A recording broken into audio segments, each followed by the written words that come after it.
ივლისში ინფლაციის დონემ 4.3%-ს მიაღწია, რაც პრინციპში მაღალი მაჩვენებელი არ არის, თუ მიზნობრივ მაჩვენებელს გავითვალისწინებთ, ეროვნული ბანკის მიერ თარგეტირებული მაჩვენებელი 3%-ია, თუმცა სურათი შედარებით უფრო მძიმდება, თუ კონკრეტულ ქვეჯგუფებს შევხედავთ, მაგალითად, სხვადასხვა ქვეჯგუფებში ჩვენ გვაქვს ორნიშნა ინფლაცია. რა არის ამის მიზეზი და რა შეიძლება იყოს გამოსავალი.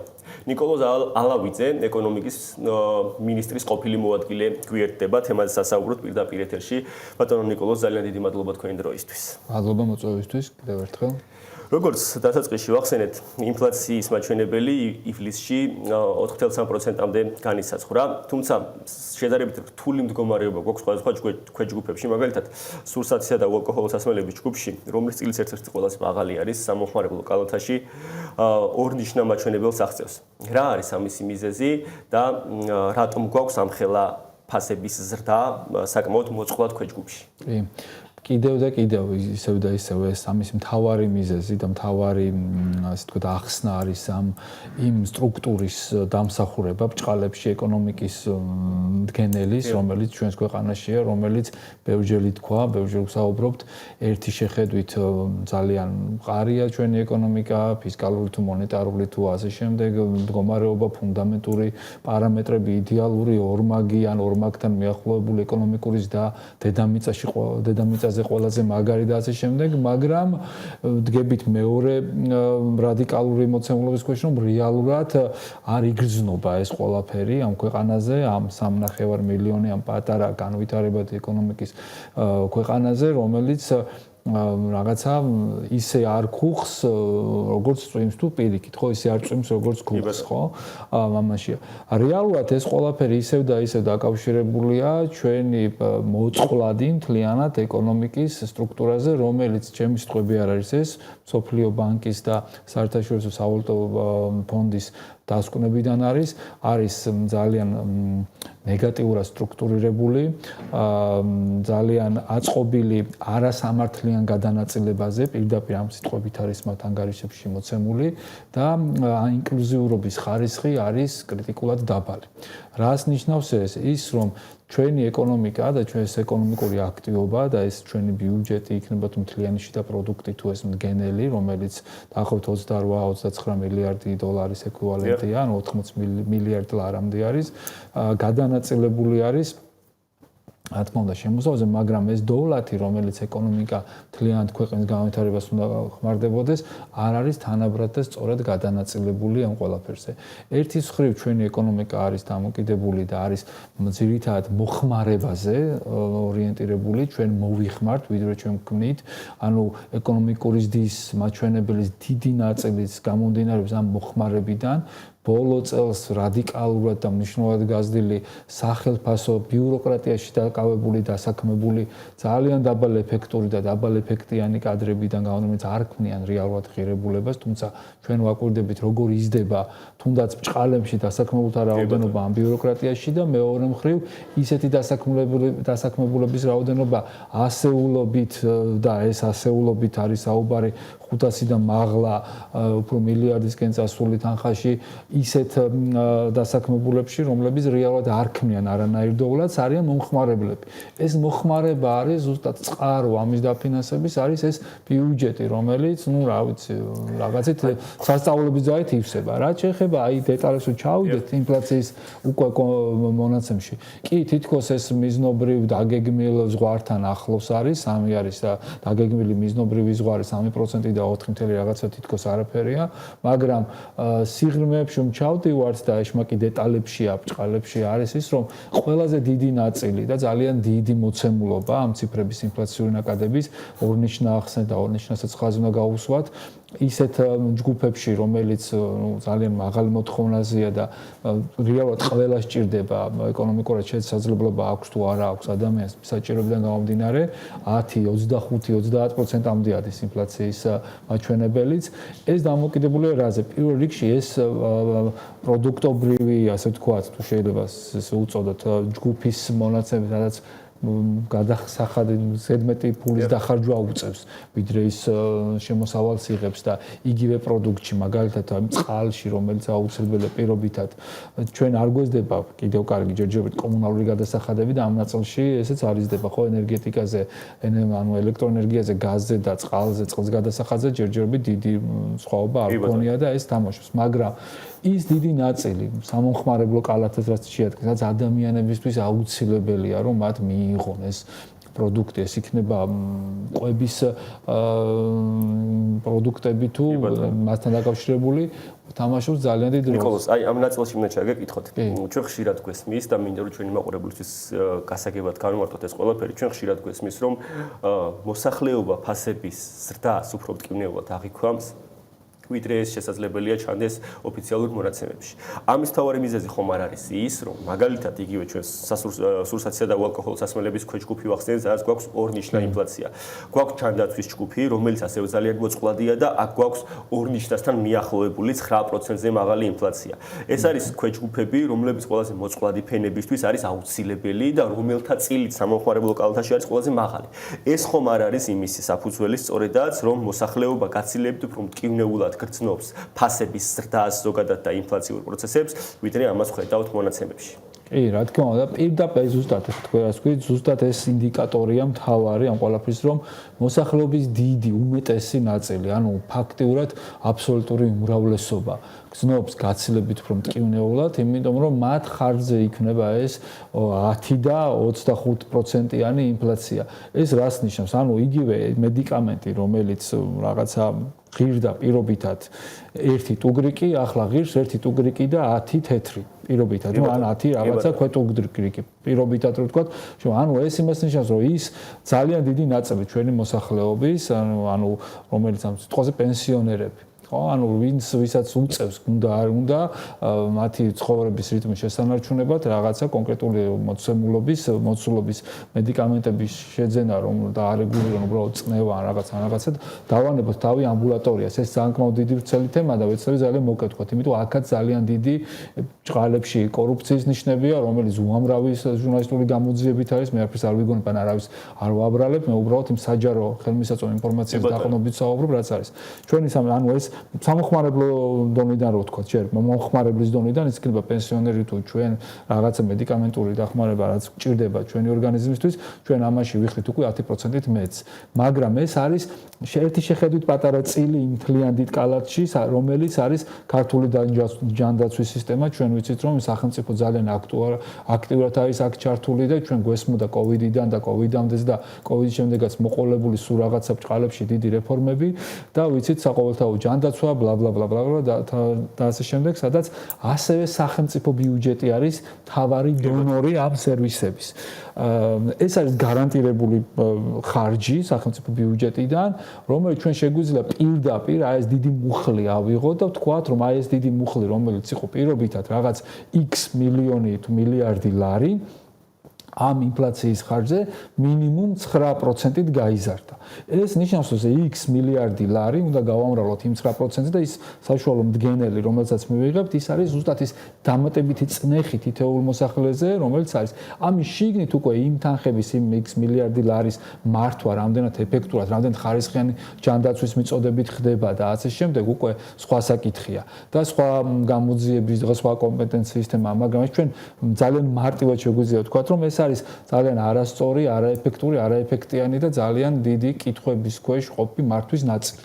იგივე სამომხმარებლო კალათს რომ შევხედოთ კიდევ, სადაც ასევე ძალიან დიდი ზრდა არის, 20-25%-იანი ზრდა არის, 17%-ამდე მეგონი ზეთის ნაწილში, სხვა, ანუ ჩვენ ძალიან ცხელა, სეზონურია, ადამიანური დიეტაც უფრო ამ გარემოს პირობებიდან გამომდინარეა და ადამიანები ცდილობენ, რომ ნაკლებად ცხიმიანი პროდუქტი მიიღონ ორგანიზმისთვის, რომ უფრო რაღაცა ამ სიცხეს გაუძლონ, ხო, მაგრამ შეძლონ არსებობაც, ხო, შრომის უნარიანობაც. ისეთ მუხლებზე გაიზარდა ეს ფასები, რომელიც აი ამ სეზონური პერიოდისთვის ძალიან მნიშვნელოვანია, რომ მომხმარების დონეზე გქონდეთ ადამიანებს, მათ შვილებს, ან ასაკიანს, ან ახალგაზრდას, ან ხცოვანი ადამიანებს. შესაბამისად, აქ დგება კიდევ სხვა დიდი პრობლემა. ჩვენი ეკონომიკური ზრდა, რა თქმა უნდა, კარგია, რომ ტურიზმიც იზრდება და სეზონურობიდან გამომდინარე არის, მაგრამ ჩვენ მომსახურება, რასაც ჩვენ უნდა გაუწიოთ აი ამ ტურიზმს რაღაც დავაგენერიროთ შემოსავალი, ვარ დამოკიდებული ისევ და ისევ იმპორტზე. ჩვენ გვიწევს აი ამ თუნდაც სოფლის მეურნეობის პროდუქტის დიდი ნაწილი შემოვიტანოთ მეზობელი ქვეყნებიდან იმპორტით, რაც ზრდის ერთი შეხედვით წნეხს ლარზე, იმიტომ რომ ვალუტაა საჭირო, მეორე მხრივ ჩვენ ამას არ ვაწარმოებთ და ეს მოთხოვნა რომელიც გაიგნება ისევ და ეს ფასის დაც დამოკიდებული არ არის მარტო ჩვენ შიდა ადმინისტრირებაზე რაღაც პროცესების, არამედ დამოკიდებულია ჩვენ სამეზობლოში რა ხდება. მომწოდებაზე ჩვენ ვიცით რომ თლიანად თლიანად გლობალური ეკონომიკაც ინფლაციური მომენტების ინფლაციას რასაც ვეძახით ხოლმე. ნიკოლოზ, ზემოთ ძალიან საინტერესო დეტალებს შეეხეთ და უცილებლად მინდა გკითხოთ. ჩვენ თუ შევხედავთ ფულის მასას M2 აგრეგატს, რასაც ვეძახით, მისი რაოდენობა ბოლო მონაცემებით ერთ თვეში საშუალოდ გაზრდილია თითქმის 900 მილიონით. რაც მე პირადად ერთ თვეში ამ ხელა ზრდა წინა თვესთან შედარებით ყოველ შემთხვევაში არ მახსენდება. როგორია მისი როლი ინფლაციურ პროცესებში დღეის მდგომარეობით თქვენი აზრით? პირველ რიგში ეს ზრდა, რომელიც თითქმის მილიარდით არის, ანუ ეს რას ნიშნავს, რომ მაყურებელმა კარგად გაიგოს, ეს არის ფიზიკური ლარის მოცულობა, რომელიც რადიკალურად გაიზარდა, ანუ დაიბეჭდა ახალი ფული. და ეს დაბეჭდას აქვს თავისი პროცესები, პროცედურები, თავისი პლუსები და მინუსები. ამ შემთხვევაში ეს ყველაფერი, რაც გრძელდება და რაც კეთდება, არის გამიზნული ძალიან მოკლევადიანი ეფექტების მისაღებად. რაც კიდევ და კიდევ არის ძალიან საგანგაშო, ძალიან არასერიოზული ნაბიჯი მარეგულირებლის მხრიდან და ეროვნული ბანკის მხრიდან გადადგმული და შეიცავს ძალიან დიდ საფრთხეს საშუალო და გრძელვადიან პერიოდისთვის. ამ შემთხვევაში ლარის მასის ხელოვნურმა ზრდამ ჩვენ დაგვანახა, რომ უცბად რაღაც შეიქმნა ლარზე მოთხოვნა ბრჭყალებში, რის გამოც გახდა საჭირო ლარის მასის მოწოდება. ჩვენ ასევე პარალელურად ვაკვირდებით, რომ დოლარის და ევროს ურთიერთმეგობრობა ბრჭყალებში ევროს სასარგებლოდ მიდის ყარდება და დოლარი მსუსტდება ამ პერიოდში ლარიმაც დაიწყო რაღაც სუპერ გამყარება, მაგრამ ჩვენ თუ დავაკვირდებით ლარის პოზიციონირებასაც M2-ის ზრდამდე და ზრდის შემდეგ ხედავთ, რომ რატომღაც ბრჭყალებში შემთხვევით ერთმანეთის პროპორციულად მყარდება ეს ლარიც, რაც ერთი შეხედვით მაინც და მაინც ადეკვატური და ლოგიკური არ უნდა იყოს, გეზდება შენ ლარის მასა, ანუ რაღაც ეს მიწოდება ზრდი რაღაცაზე, ეს ნიშნავს, რომ ან მოთხოვნა ამაზე ძალიან დიდი, რომ ეს მოთხოვნა დააკმაყოფილო მოკლევადიან პერიოდში, ან ეს მოთხოვნა არ არის, უბრალოდ მოწოდება ზრდი.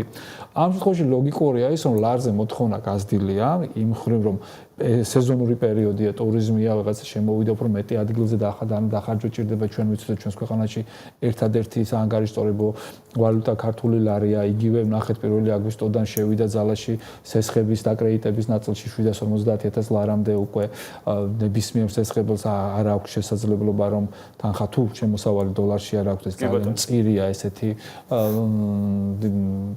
შემოსავლის მქონე ადამიანები, ვინც ლარში უნდა აიღოს სესხი, შესაბამისად ეს მოკლევადიან პერიოდში, რა თქმა უნდა, იძლევა ბრჭყალებში კარგ შედეგს, ჩვენ ხედავთ, რომ რაღაც ლარი დოლართან მიმართებაში რაღაც მეტნაკლებად სტაბილური და მყარია. ვაკვირდებით, რომ ეროვნული ბანკი ამ სავაჭრო ოპერაციებით ვალუტის თავის რეზერვს ზრდის და მოგებასაც ზრდის, მაგრამ მეორე მხრივ საშუალო და გრძელვადაში ძალიან დიდი რისკები ჩდება, რაზეც პირდაპირაც მიუთითა საერთაშორისო სავალუტო ფონდმა.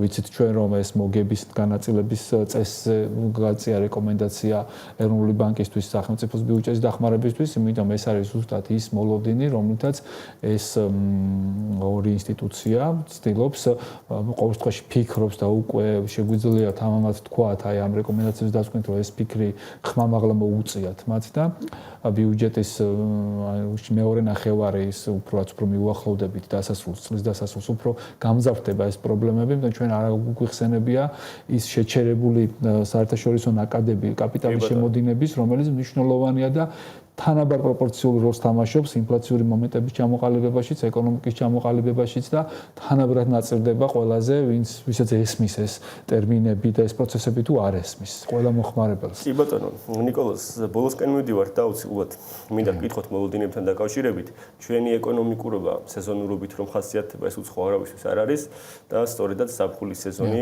ჩვენი ეკონომიკისთვის შედარებით ხელსაყრელია ხოლმე. მე მინდა გკითხოთ წლის მეორე ნახევრის შემდეგ, როგორი არის მოლოდინები ინფლაციის ნაწილში და რამდენად მოახერხებს ეროვნული ბანკი მიზნობრივთან მოახერხოს ინფლაციის დაჭერა. ნუ მე გამიჭირდება პროგნოზის გაკეთება, მაგრამ მარტო მე არამედ ყველა ადამიანს სამშობლოში და ეროვნულ ბანკსაც, იმიტომ ჩვენ თუნდაც ამ პროგნოზებს ხედავთ, ეროვნული ბანკის პროგნოზი, მთავრობის პროგნოზი, სავალუტო ფონდის პროგნოზი, მსოფლიო ბანკის პროგნოზი, ქართული კაპიტალის მკვლევარების პროგნოზები, მათ შორის საინვესტიციო ბანკების პროგნოზების განსხვავდება. თითქოს პატარაა ეს სხვაობა, მაგრამ ეს თვითონ სისტემურობაშია მთავარი მიდგომა, რომ სხვაობა არის. მაგრამ მე ჩემი პირადი გამოცდილების და ამ დაკვირვებებით და საერთაშორისო საუკეთესო პრაქტიკით და ეკონომიკის მამების მიერ შედგენილი ამ თეორიებიდან გამომდინარე, რაც უფრო წლის მეორე ნახევრისკენ გადავალთ და უფრო მიუახლოვდებით წლის დასასრულს, ლოგიკურია იმ ჭყალებში იმ გაჭირვების კი არა, იმ გასაჭირის გამოცნობა, რომელიც თეორიულად შეიძლება ჩვენ დამკვემუქროს, თუნდაც იგივე ამ კომპოზიციით და ჩვენი ეკონომიკაა, თუნდაც იმ მდგენელით, რითიც ჩვენი ეკონომიკა ივსება, ჩვენ გვესმის კარგი არის რომ გაიზარდა ტურისტული ნაკადი და ამაზე დიდი აქცენტირება მიდის, მაგრამ კიდევ და კიდევ მოკლევადიანი ეფექტისთვის ჩვენ ვცდილობთ რომ მოკლევადიანი რაღაც პოპულისტური გამოხტომებით სერიოზულ საფრთხეს უქმნით საშუალო და გრძელვადიან განვითარებას. თუნდაც ის ცვლილება ტურიზმის ნაწილში, სტრატეგიული ბაზრების, რაც ძალიან ცუდად აისახება საშუალო და გრძელვადაში, რაც მე შემდეგ ეკონომიკურ ციფრებში აისახება. თუნდაც ის დაძაბულობა საერთაშორისო ინსტიტუციურ პარტნიორებთან და გაჩერებული ურთიერთობა, რომელიც აუცილებლად აისახება წლის მეორე ნახევარში. შეგახსენებთ, რომ ჩვენ წლის მეორე ნახევარში უკვე სოლიდური თანხის დაფარვა გვიწევს სესხის სახით, განახლება გვიწევს არსებული ვალდებულებების. აი ამ ვალდებულებების პარტნიორებთან ჩვენ დაძაბული გვაქვს ურთიერთობა პოლიტიკურად, რაც ეკონომიკის მთავარი პარტნიორიდან მთავარი ნაწილია. პლუს ბუნებრივად შემცირდება ეს ტურისტული ნაკადი და არ ვიცით ჩვენ ზამთრის პერიოდი როგორი იქნება და დამოკიდებული ვართ სხვადასხვა ბუნების განწყობებზე და შესაბამისად, რა თქმა უნდა, დამოკიდებული ვართ გლობალურად რა მოხდება, როგორ განვითარდება. ჩვენ ვიცით, რომ რაღაც ისეთი თარიღებია გაჟღერებული გლობალურ პოლიტიკაში 8 აგვისტო, რომელიც კარმული ციფრი არის, ასე ვთქვათ, კარმული თარიღია იმ საზღვარი ქვეყნისთვისაც და მე იმედი მაქვს, ეს მართლა ესეთი მძიმე კარმული თარიღიათ მოხდება. პლუს შემდეგ იგივე ჩვენი პოლიტიკური კონტექსტი ევროკავშირთან მიმართებაში ოქტომბერში გადაიწია და ოქტომბრისთვის როგორ იქნება, პლუს გლობალურად რა პროცესები იქნება, ჩვენ აუცილებლად უნდა ვიყოთ მზად ამ ყველაფრისთვის, თუმცა ამ მზაობას ჯერჯერობით ვერ ხედავთ ძალიან მოკლევადიან, ძალიან მძიმე პოპულისტურ გადაწყვეტილებებს, მათ შორის ფულადი მასის ზრდასთან დაკავშირებით, მათ შორის რაღაცა რეკომენდაციების ასე დაჟინებულად არ მიღებასთან დაკავშირებით და უბრალოდ თავს ვიწონებ და ვიყვეხნით, რომ აი ამ ციფრით, რომელიც როგორ იცით, რომ კი კანონდარღვევა არ არის, მაგრამ სიღრმეში არ ჩასვლის გამო ჩვენ ვცდილობთ მხოლოდ ერთი კუთხით დავინახოთ ეს ყველაფერი და ეს ჭდილის მომენტი არის და ჩვენ უყურებთ იმ ნაწილს, რომელიც ჩვენ გვინდა რომ დავინახოთ. ხალიჩის ქვეშ გატეხილი ვაზის ნამსხვრევების შეყრით ეს ვაზა არ გამთლიანდება და პრობლემა არ მოგვარდება. ნიკოლოზ, ძალიან დიდი მადლობა ტრადიციულად დეტალური მიმოხილვისთვის. ნიკოლოზ ალავიძე, ეკონომიკის მინისტრის ყოფილი მოადგილე იყო ჩვენთან ერთად და საუბრობდით ინფლაციის დონეზე, რომელიც სულ ახლახანს გამოაქვეყნა ეროვნულმა ბანკმა და მან 4.3% შეადგინა.